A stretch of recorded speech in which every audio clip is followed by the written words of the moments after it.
Blog Talk Radio.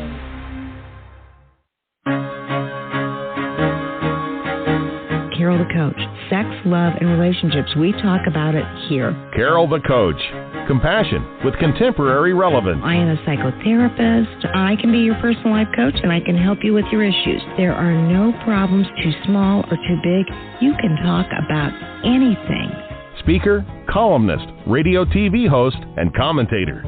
Carol the Coach brings messages of wellness and empowerment within reach of everyday people every day. Almost 5 years ago, I lost my soulmate in an accident. He was killed in a plane crash. Life just, for me, has seemed to stop. There are groups all over the city. I teach one.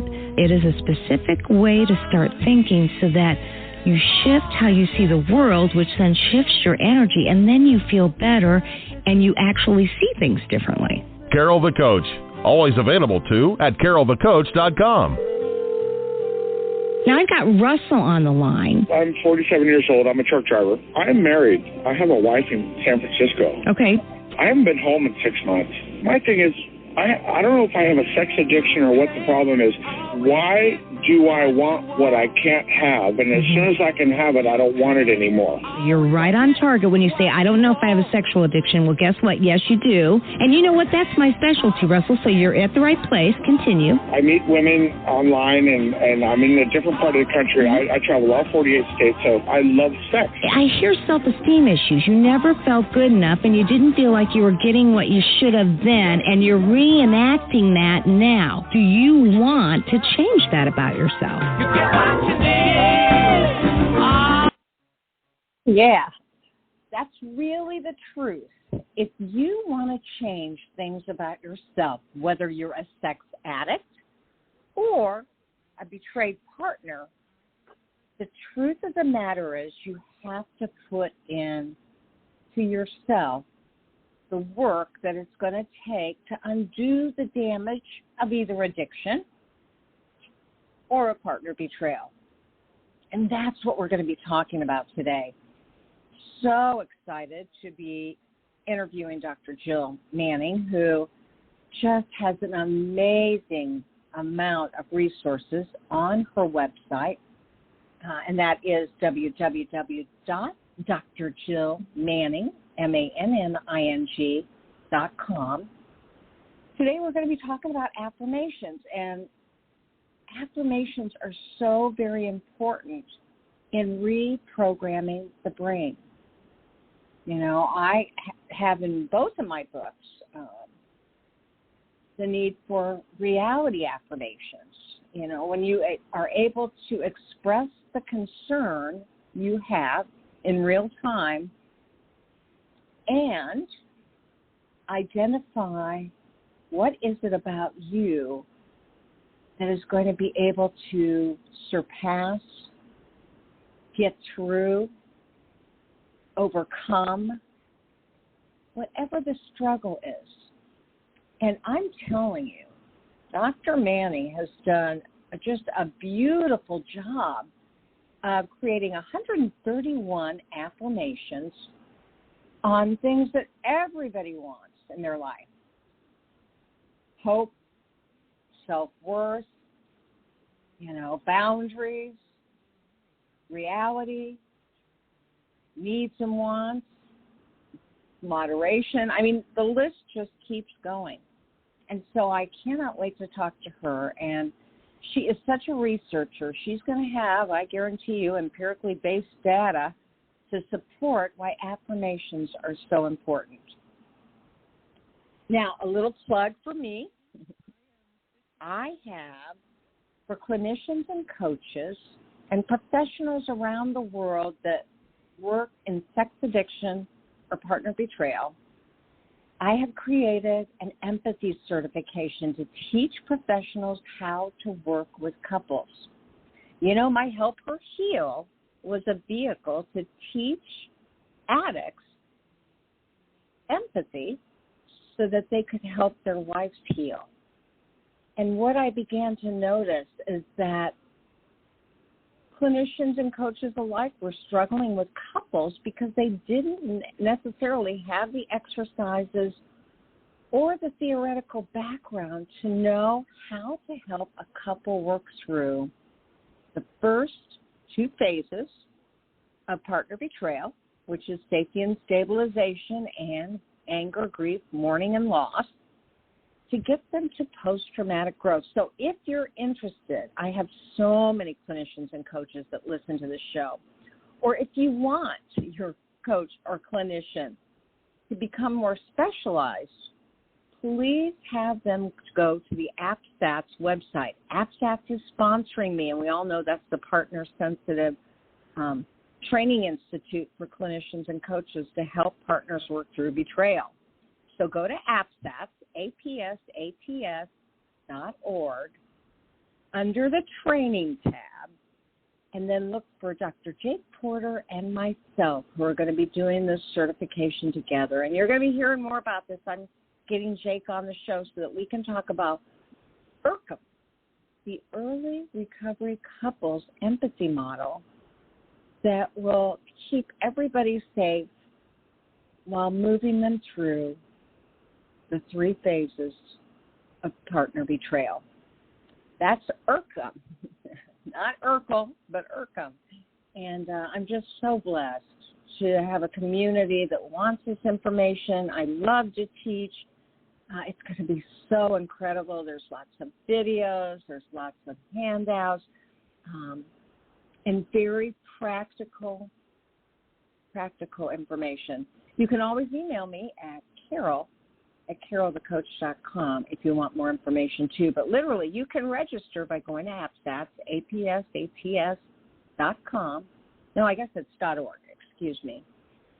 Go to the training tab, and then I think we are the first training, because we're the next training that AppStats is providing.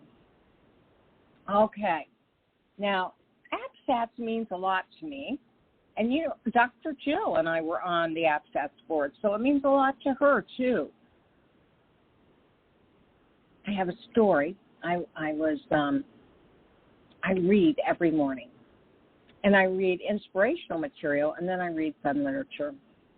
So when Oprah was in publication, I was reading the story on trauma, and later on it talked about partner betrayal, trauma.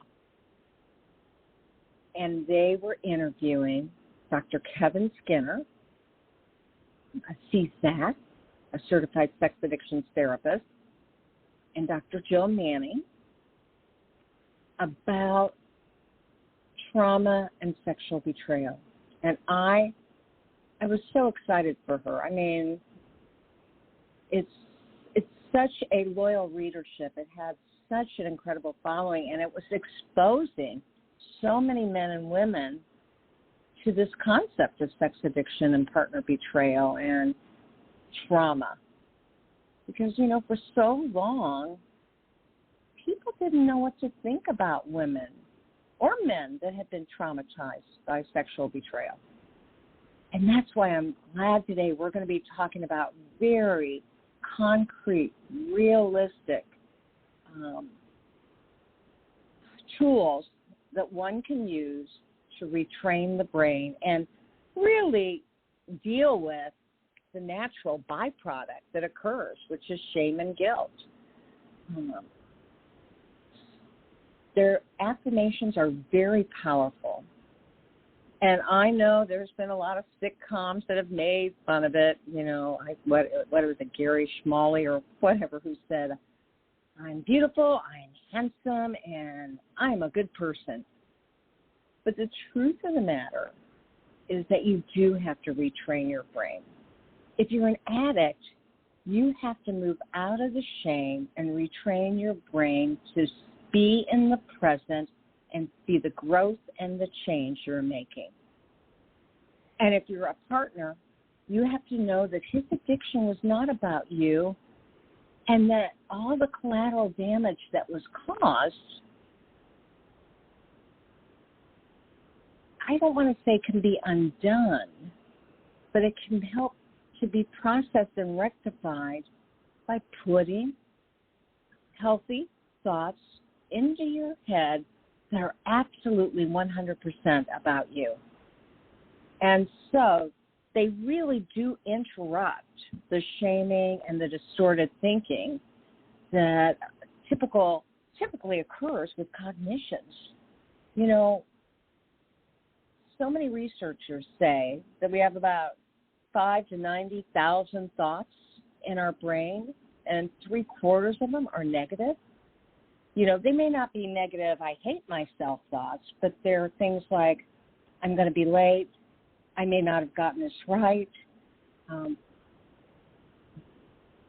Thoughts that infer inadequacy. And when you've had trauma on top of that, and that's the normal population, when you've had trauma on top of that, you know, your whole world can unravel. And so Dr. Jill Manning has made it her mission to provide a website full of very affordable tools, amazing tools. You go on this website and you just immediately, you calm down, you breathe slowly. I mean, it's a beautiful website, and you can tell that she knows what traumatized partners and people need. So, Dr. Jill, welcome to Sex Help with Carol the Coach. Thank you. It's a joy to be here with you. Well, every time you come on the show, you have a new tool that I, as a partner betrayal therapist, always recommend. And I even find it helpful for addicts because they oftentimes have had their own sense of trauma, and if they're in good recovery, they're traumatized by seeing the trauma that occurred to their partner. So they get traumatized in lots of different ways too, and these affirmations are absolutely amazing. Can you share with our listening audience what your definition is for an affirmation?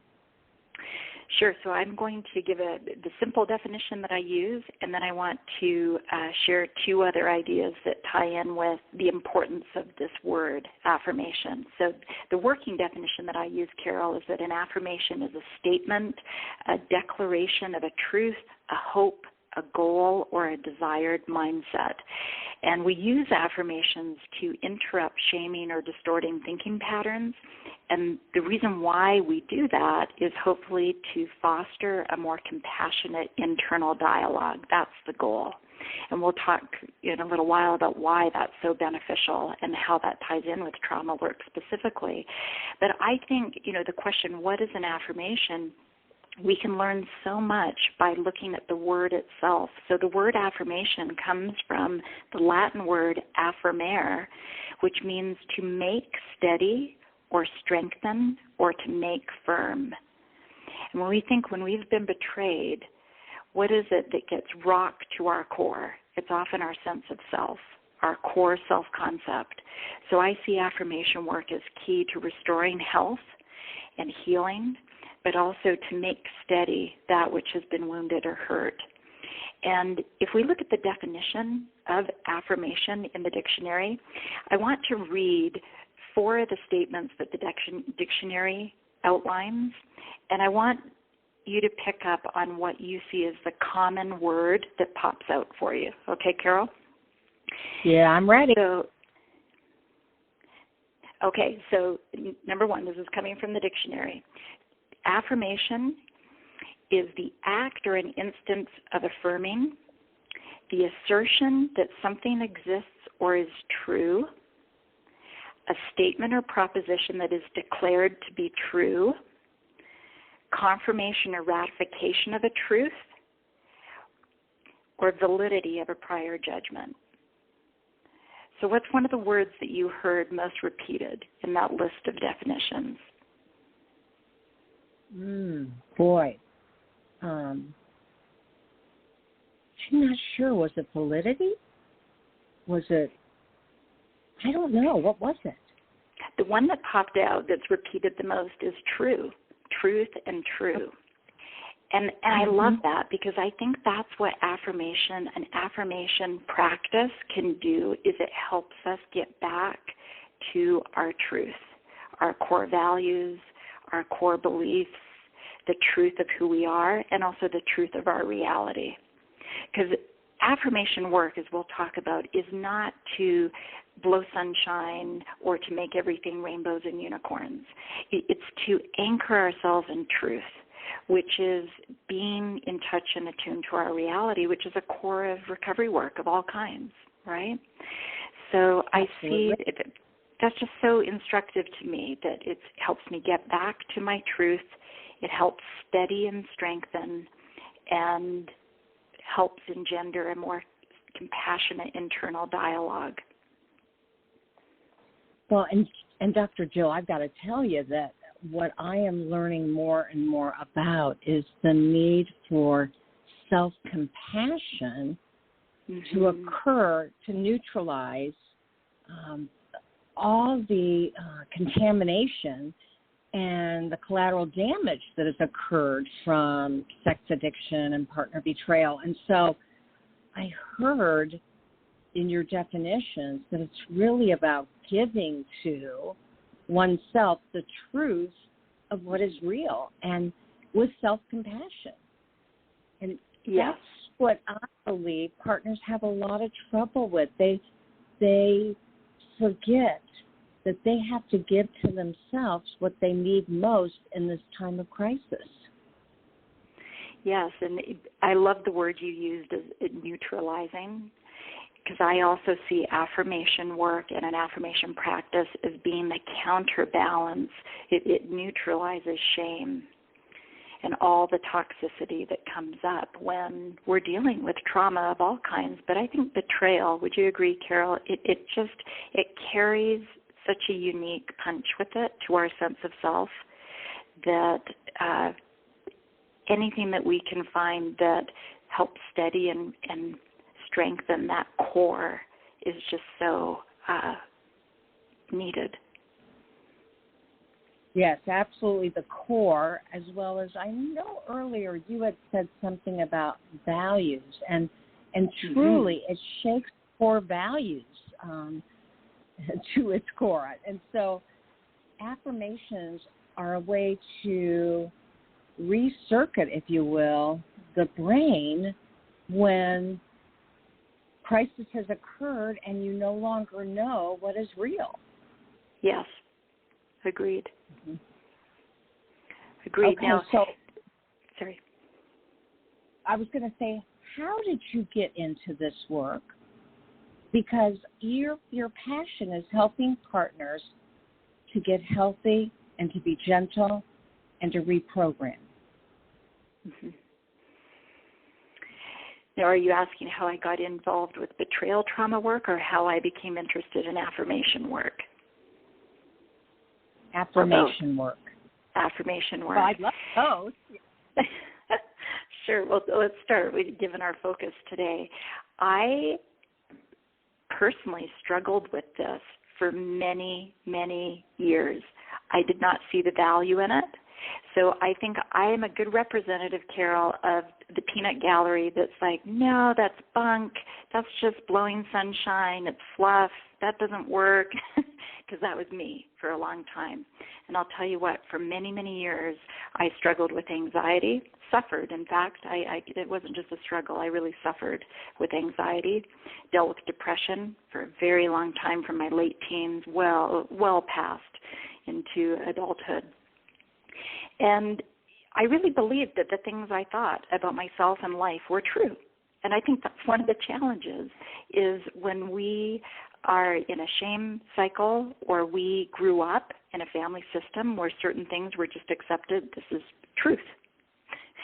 It's really hard, or it's going to be harder to see the benefit of affirmation work because the things we think that may be very toxic and shaming, we have never been able to step out of those long enough to challenge them and see that, hang on, those may not be true.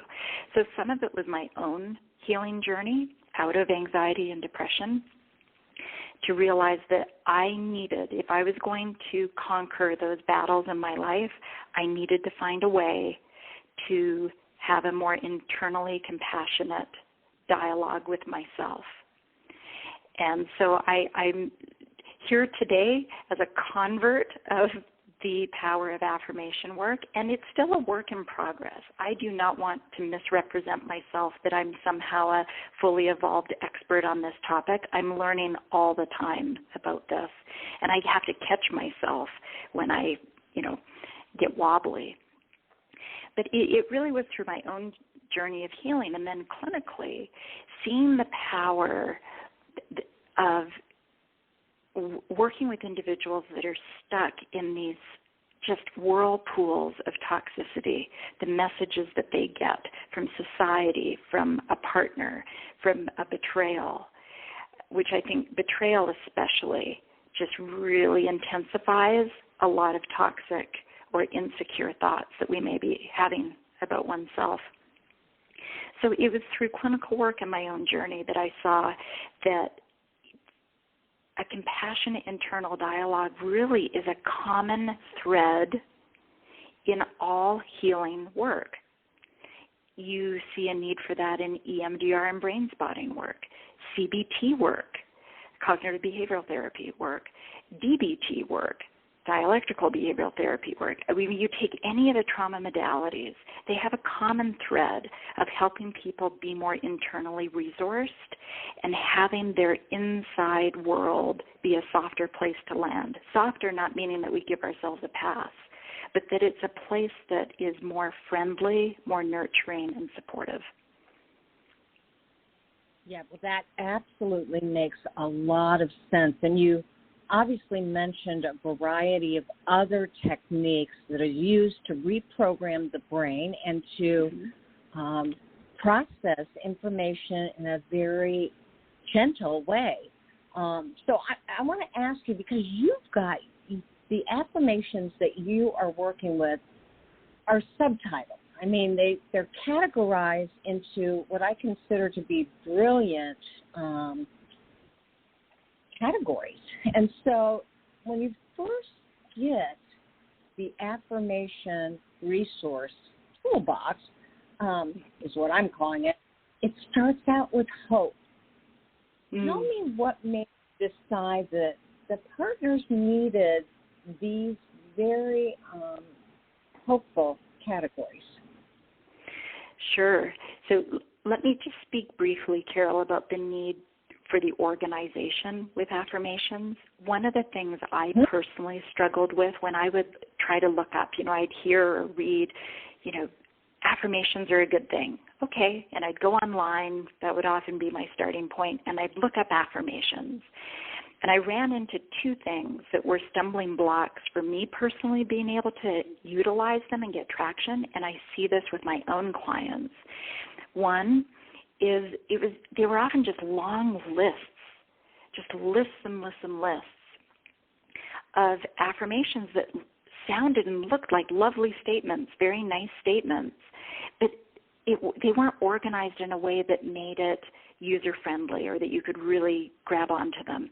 The second thing I noticed is that they were often very religious-based.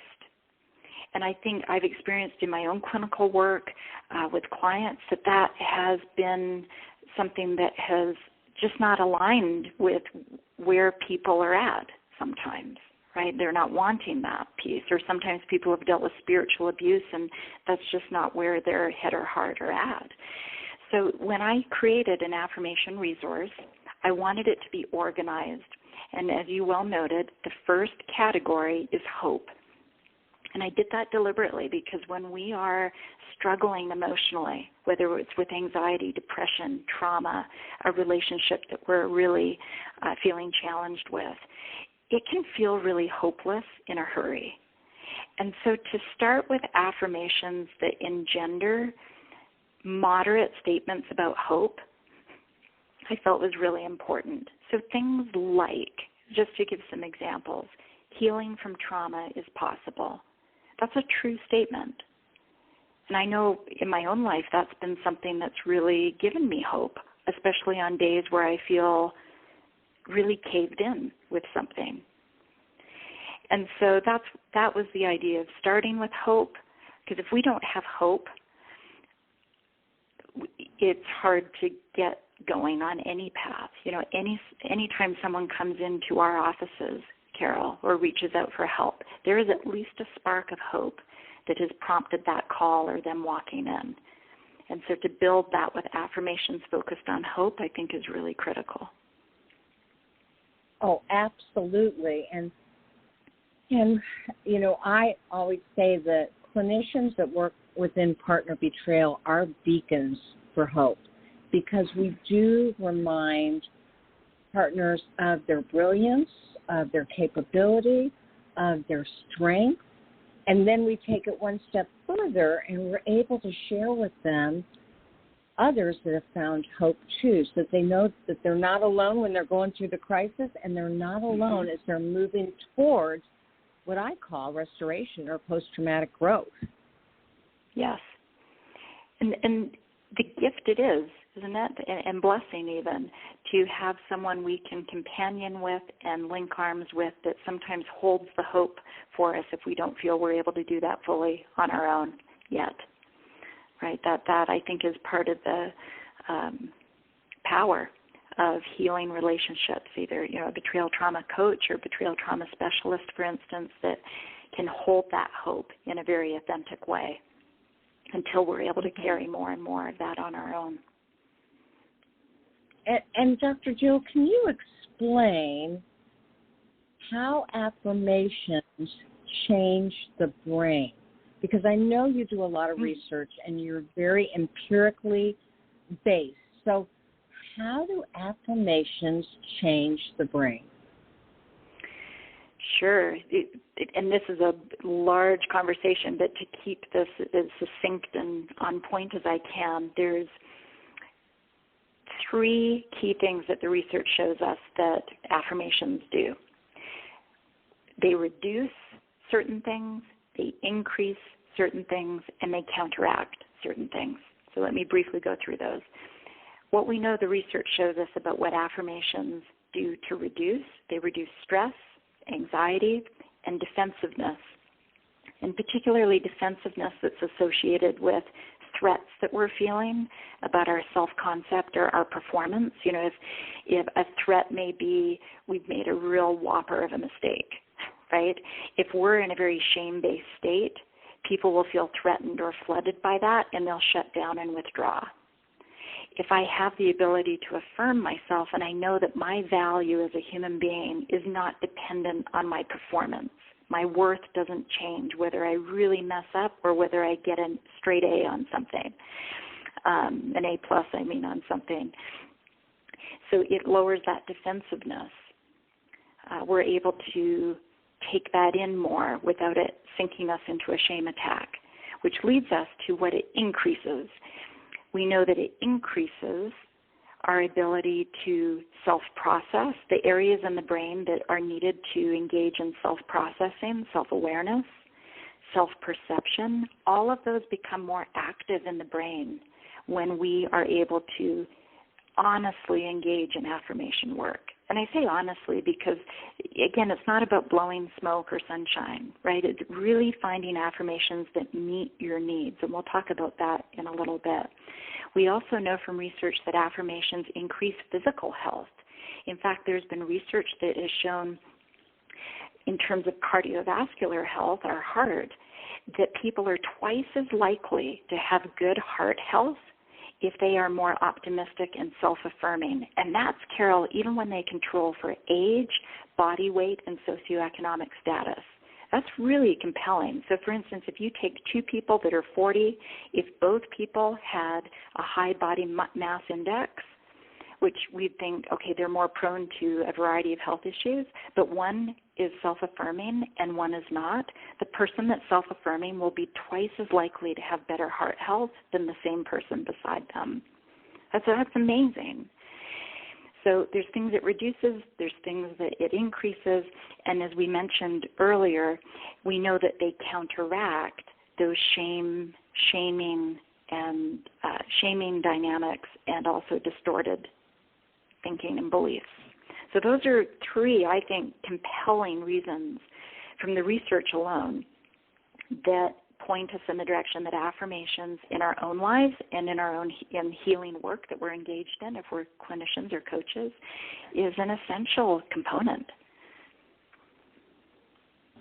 Well, absolutely. And what we know that all sorts of trauma can affect the health and well-being of a client, but to hear that affirmations can affect heart health and other forms of health is a secondary reason to really work hard at wanting this to be a part of our own thinking. You know, there is no doubt that partners suffer from cognitive distortions. That's a natural byproduct of the betrayal itself. And so many of our partners say, I'm unworthy, I'm not lovable, I'll never find a relationship, I'm not safe, life doesn't love me, God doesn't love me.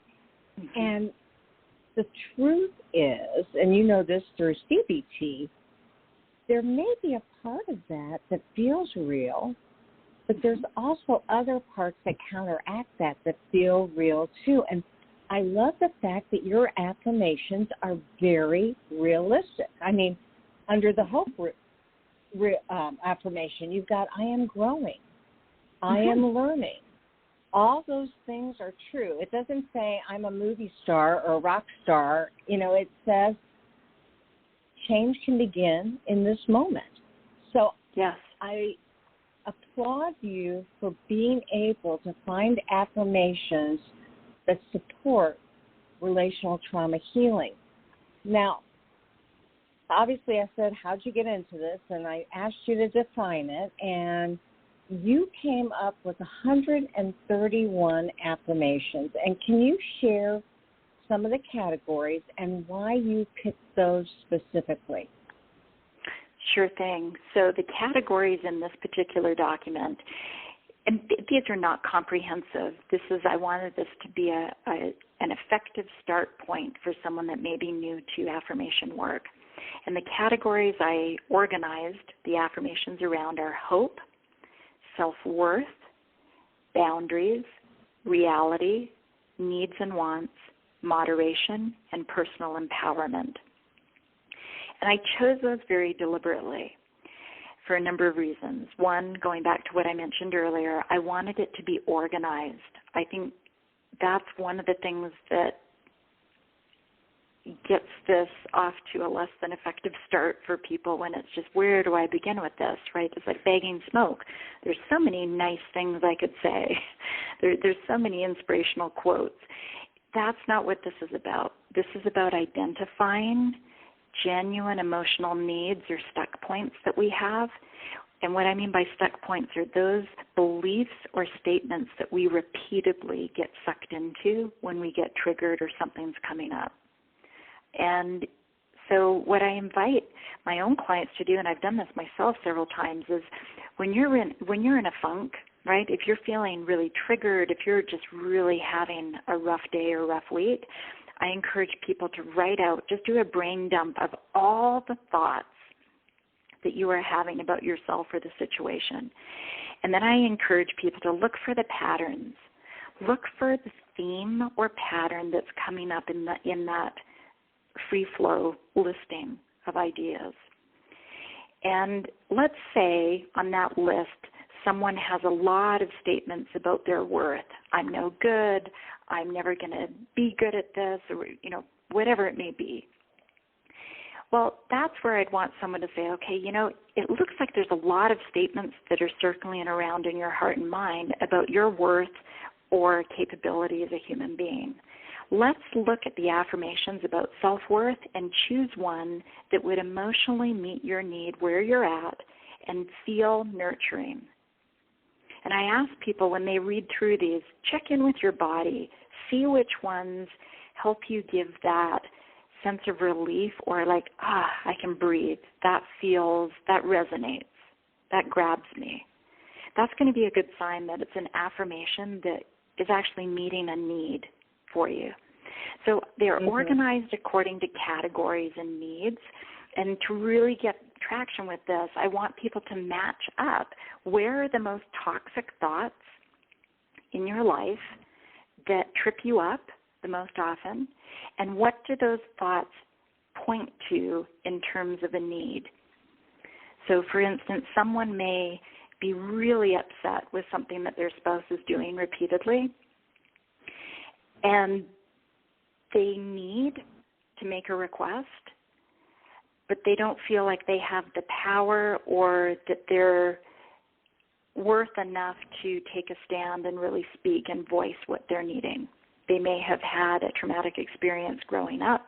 They may have been given messages about their gender, their age, through religion, whatever it may be, that they don't feel like they are allowed to speak up and ask for whatever it is they're wanting to ask of their spouse. That's where I'd want someone to spend some time in the affirmations under self-worth, find one that resonates and feels authentic for them. I don't mind if they modify it. In fact, I like it when people modify it to really make it personalized for them. And look at one in needs and wants or personal empowerment. Just choose 2 or 3 that way and start with those. You can start small. Even one statement can make a world of difference. I know several months ago I had a challenging conversation with a family member, and Carol, I'd worked so hard. I really had spent time very thoughtfully preparing what I would say and what I wouldn't, what I was going to ask for. I thought I've really got my ducks in a row. It did not go well. And I felt really badly about that for several days afterward, and it was my affirmation that I was able to hang on to that reminded myself I can learn from things that don't go well. And what it did was it counterbalanced the threat of, oh my goodness, that didn't go well. What am I going to do? What was wrong with me? Well, I didn't prepare enough. Well, no, that wasn't true at all. I had prepared a lot, actually. Sometimes things don't go well, but we can learn from those things. And I think that ties in with what the research was saying that we pointed on a little while ago. Affirmations can reduce the sense of threat and our defensiveness, and it opens up possibility for learning. I think that's so powerful, right? It opens the door. We can learn. We can grow.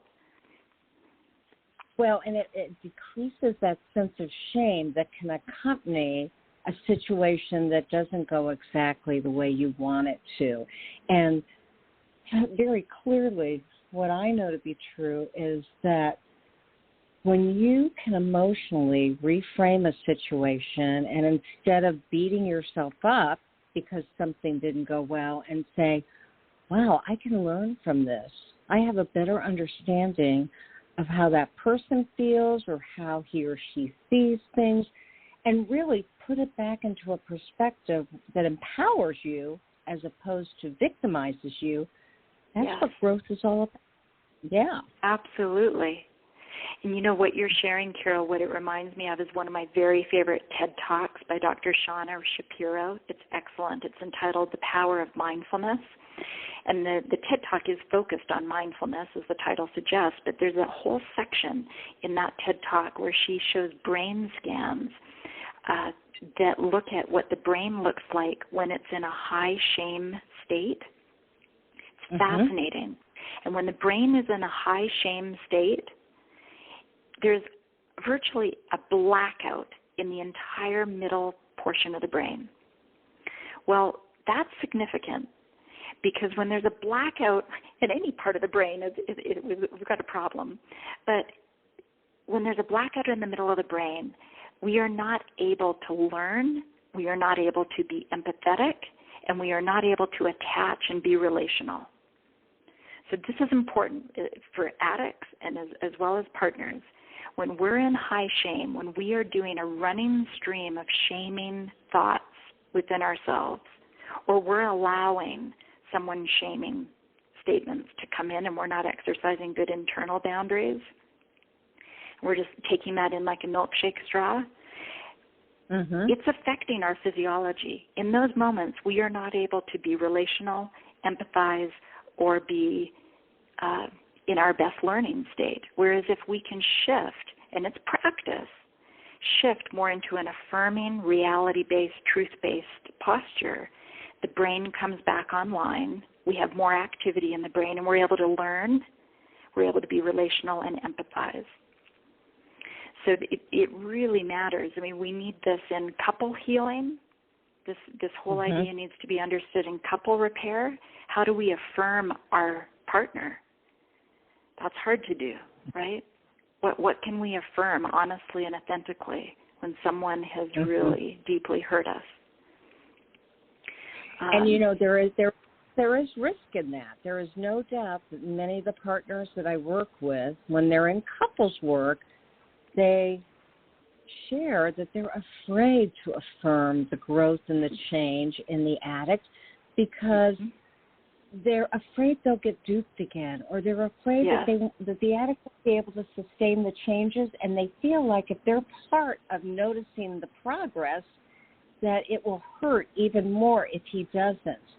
And you and I both know, from a psychological standpoint, people do need reinforcement, first and foremost, from ourselves. But secondly, reinforcement carries a lot of weight, and that's why we tell parents, please notice the effort within your children, not the outcome, because the outcome may not be perfect. The outcome may not even look close to where you want it. But if you notice the effort, they're more likely to want to change, to want to keep growing, and to love themselves because you love them too. And that's not codependency. That is human nature. And so one more time, Dr. Jill, tell us the name of that TED Talk and the person who gave it. It's called The Power of Mindfulness, and it is by Dr. Shauna Shapiro. And she is a professor, I believe, at the University of Oregon who studies the brain and the effects of affirmation and mindfulness on the brain. She's done fascinating work. And circling back to what you were just saying, Carol, it's such a fine line, isn't it, of it's not the role of the partner to be the cheerleader or the primary affirmer of an addict in recovery. I want to make that clear for listeners and maybe thinking, yeah, right, right, no way. That is the primary role of his or her sponsor clinical team.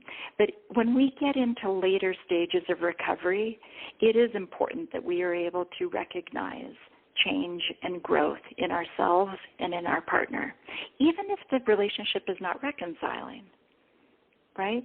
That I can recognize growth in maybe someone that I'm co-parenting with. Well, I was going to say that sometimes that is even easier because you have less skin in the game interpersonally, but obviously you have skin in the game when it comes to rearing your children. And so I find that when couples decide to separate, that's sometimes the easiest time for them to really notice and affirm the changes and the progress. That being said, I'm a couples partner specialist. I really work with couples to help healing occur, and you're exactly right.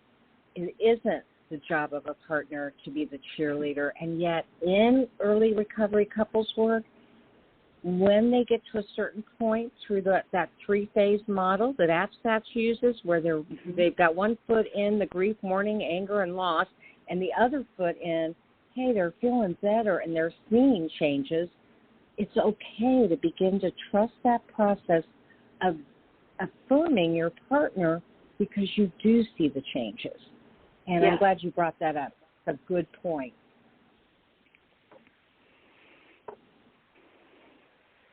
So that being said, I want to talk a little bit more about your document. I mean, I was singing your praises, saying how beautiful your website is. It is next. It's interesting. I have a friend, Darren Ford. Are you aware of him? I've heard his name, but I don't know. I don't know him. Well, he's a CSAT, and he also runs a mindfulness center for addicts and partners out in California. And you both have the most beautiful websites that one could imagine. And they both just reflect, they reflect that mindful knowing of what can increase and encourage healing. And so would you share? I'm going to remind everybody that your website is super simple. It is www.drjillmanning.com. But would you tell us, Dr. Jill, about some of the other products you have on this website? Certainly, and thank you for that opportunity to highlight this, because it's really been a labor of passion and love. I wanted to create resources that for anyone that's been betrayed, that they could utilize in an affordable, easy way to introduce elements of good betrayal trauma healing, either in their own self-improvement efforts, self-healing efforts, or if they live somewhere where they don't have access to a specialist, that could be complementary to the work they're doing. So I had two audiences in mind for my digital downloads, these documents, several of which are free, by the way. The Betrayal Trauma First Aid is a really popular document. That's free. I think I have 7 or 8 documents on there that are free of charge. You can download those easily with no cost. But I wanted people who are dealing with betrayal, but also clinicians and coaches, to have resources they can utilize. And is when you purchase these, they're from free to, I think, $30 is the largest for a bundle of documents. Most are $10 to $15 range, but once you purchase that, you can use that indefinitely. You can reuse that in your own personal work, or if a clinician or coach purchase those, they can use those forevermore with their own clients. I just ask that they not share them with other people, other colleagues, or disperse them around a clinic, let's say. So I feel it's a really generous terms and limits agreement, and just really wanting to improve the quality of resources for betrayal trauma healing work and offer something that can reach out and branch out and help those that may not have access to expensive therapies, or maybe living in a location where that's not readily available. So that was the vision and goal behind this, really was to help betrayed individuals and those working with them. Well, and it shows. It absolutely shows. You've made it your mission. And do you see clients, or are you all research-based and creating products and doing articles and things like that? I do see clients. That's the bulk of my work. So my practice is on the smaller side because I have children at home, and so I wear different hats, but I do see clients. I am board certified in telehealth, although I do only do remote care within my state of licensure, which is Colorado. If people fly to Colorado and want to do an intensive, that is an option as well that ethically is set up and that I do. And so these documents are woven into the groups that I run, and individual clients of mine have access to any and all of these documents. So it's to enhance the quality and the structure of good trauma healing work. I love that. We have to wrap up, and I'm wondering, do you have any parting thoughts or ideas that you want to convey to our listeners, about your affirmations or about their own physical and mental health? Yes, and thank you for asking that, Carol.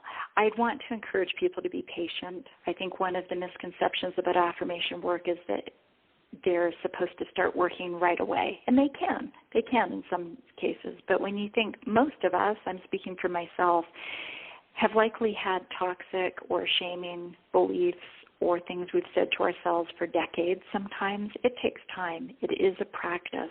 And so I think the key to success is to be aware of where your toxic or distorted thoughts most commonly fall, what category, what theme do many of them cluster around, and then to choose affirmations that directly target those emotional needs, whether it's worth, empowerment, hope, boundaries, let's say, and to practice it. They can be woven into daily meditation practice, trigger skill work, just something we daily ponder.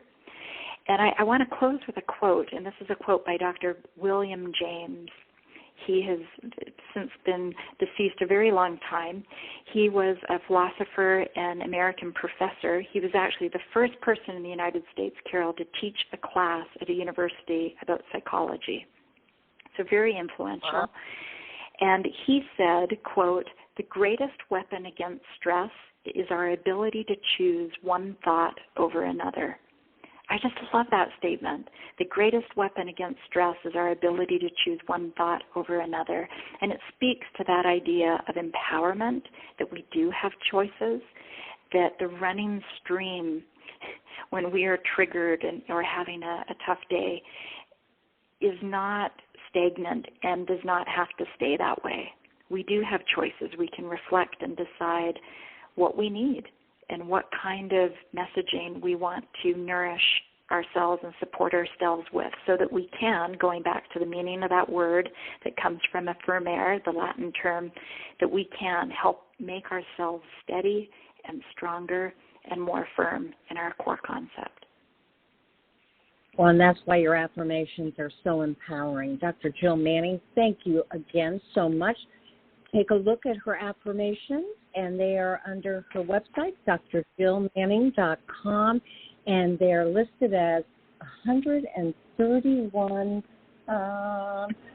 affirmations to support relational trauma healing.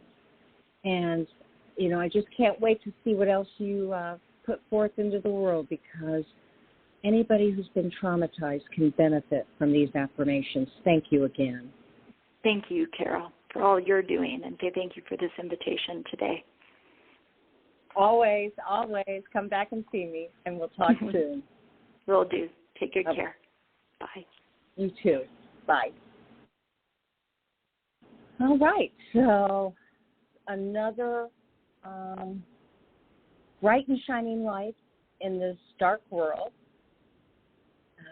shedding hope and personal empowerment to anybody who really needs to reprocess their brain with gentle compassion.